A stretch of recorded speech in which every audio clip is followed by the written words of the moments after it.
Good day everyone, and thank you for joining me today. My name is Ivan Cudina and I am teaching and research assistant at the Faculty of Civil Engineering in Zagreb.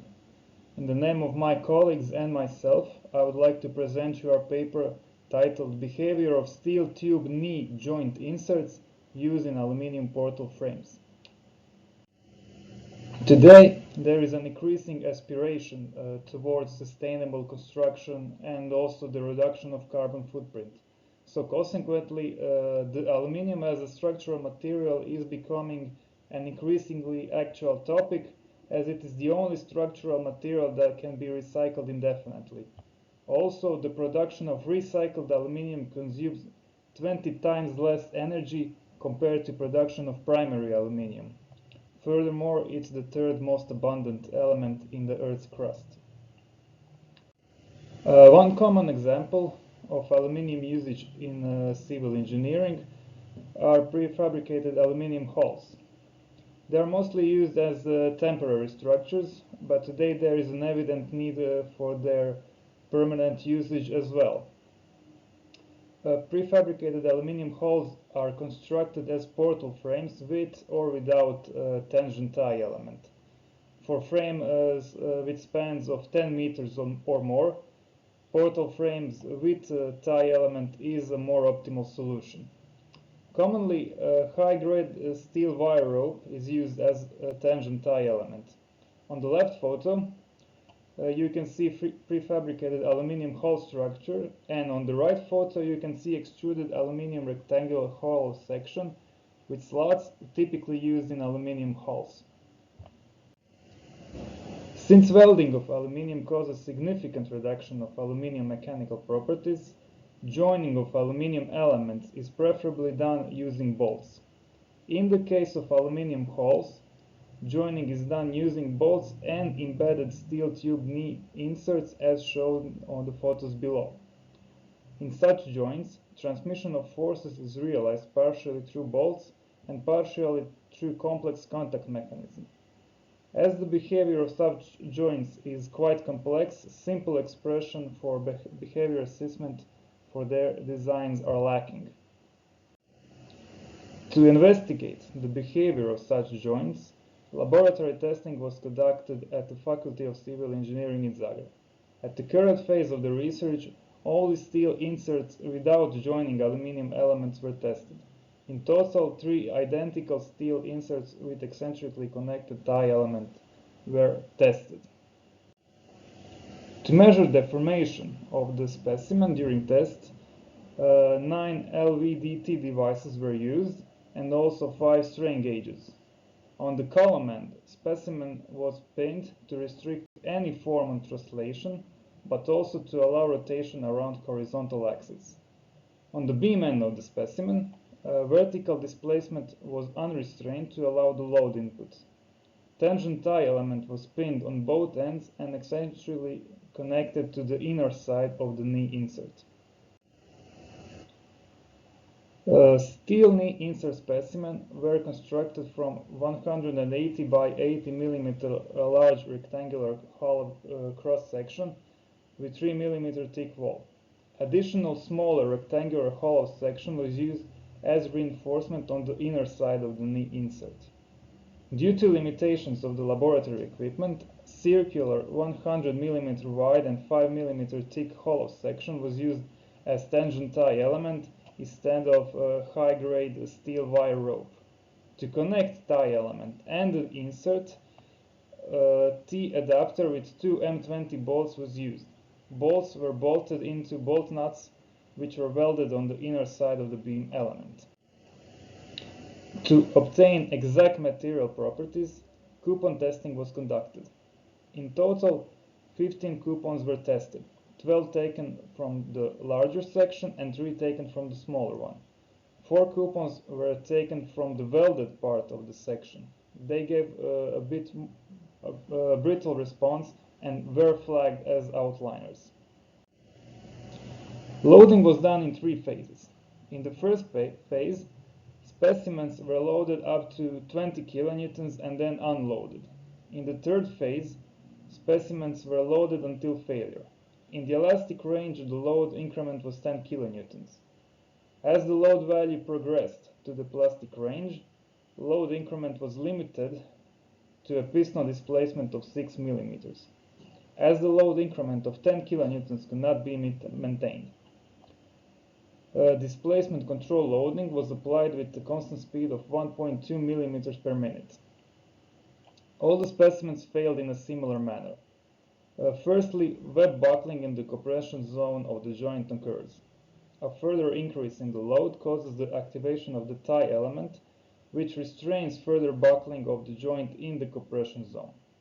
As the load increases even more, tension in the tie element increases, causing the rotation of the T-adapter of the tie element. Ultimately, the joint fails when the end weld between the tensile bolt nut and the steel knee joint fails. On the right-hand side, failure modes of the knee inserts are shown. The upper photo depicts the buckling of the web, and the lower photo illustrates the tensile bolt nut pull-out. On the following slide, the results of the experimental tests are presented. On the left-hand side, you can see load displacement curves for all the specimens. It is visible that the specimens S1 and S2 gave very similar response, while specimen S3 gave somewhat softer response due to premature weld failure of the tensile bolt nut. On the right-hand side, you can see plastic and ultimate resistance of the specimens with their corresponding deformation. Plastic resistances and their corresponding deformation were obtained at the intersection of the regression lines of the elastic and plastic part of the diagram. Based on the experimental test results, calibration of the numerical model was conducted. Numerical modeling was conducted in ANSYS software package.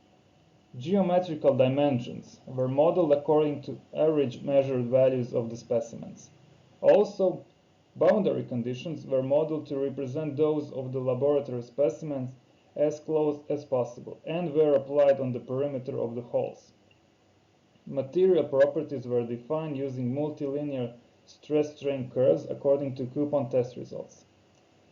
Loading was modeled as linearly increasing vertical displacement of 30 mm at the end of the beam element. On the following slide, the comparison between experimental and numerical test results is presented. On the left-hand side, comparison in the form of stress-strain curve is shown. The numerically obtained stress-strain curve coincides well with the experimental ones. Note that the numerical stress-strain curve is offset 2 mm to the right to account for the slip of the supporting structure that occurred during laboratory tests.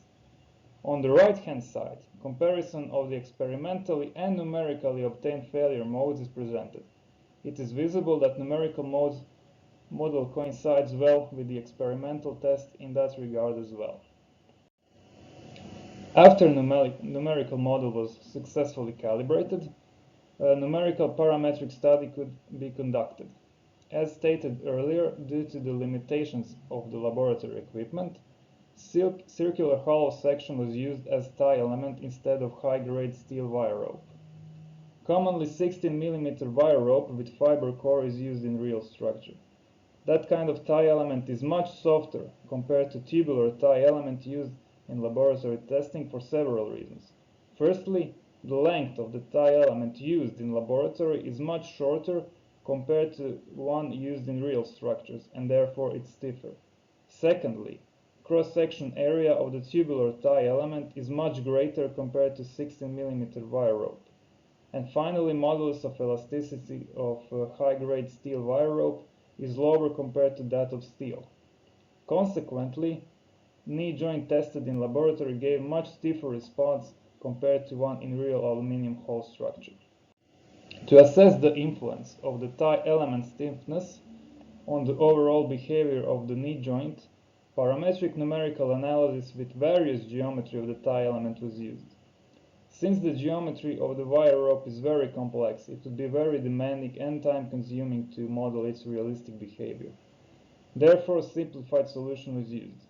The geometry of the calibrated model was left unchanged, but the modulus of elasticity of the tangent tie element was reduced with factor Kr. That factor represents the stiffness ratio between tie element used in the experimental program and the tie element used in practice. Parametric study included 4 different spans of aluminium portal frames, 5, 10, 15 and 20 meters. As it can be seen from the table below, for 10 meter span frame, stiffness of the tie element in real structure is 172 times lower compared to the one used in laboratory testing. Here the results of the parametric numerical analysis are presented. On the left-hand side, load piston displacement curve is shown, and on the right-hand side the relationship between force in the tie element and piston displacement is shown. It can be seen that the reduction of the tie element stiffness decreases the plastic and ultimate resistances of the knee joint as well as value of tensile force in the tie element.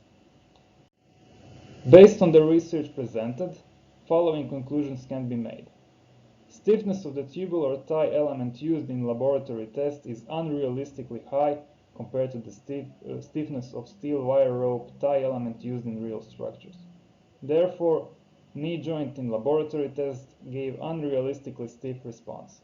Stiffness reduction of the tie element led to reduced resistances of the steel joint insert as well as lower forces in the tie element. Also, stiffness reduction of the tie element led to different failure mode.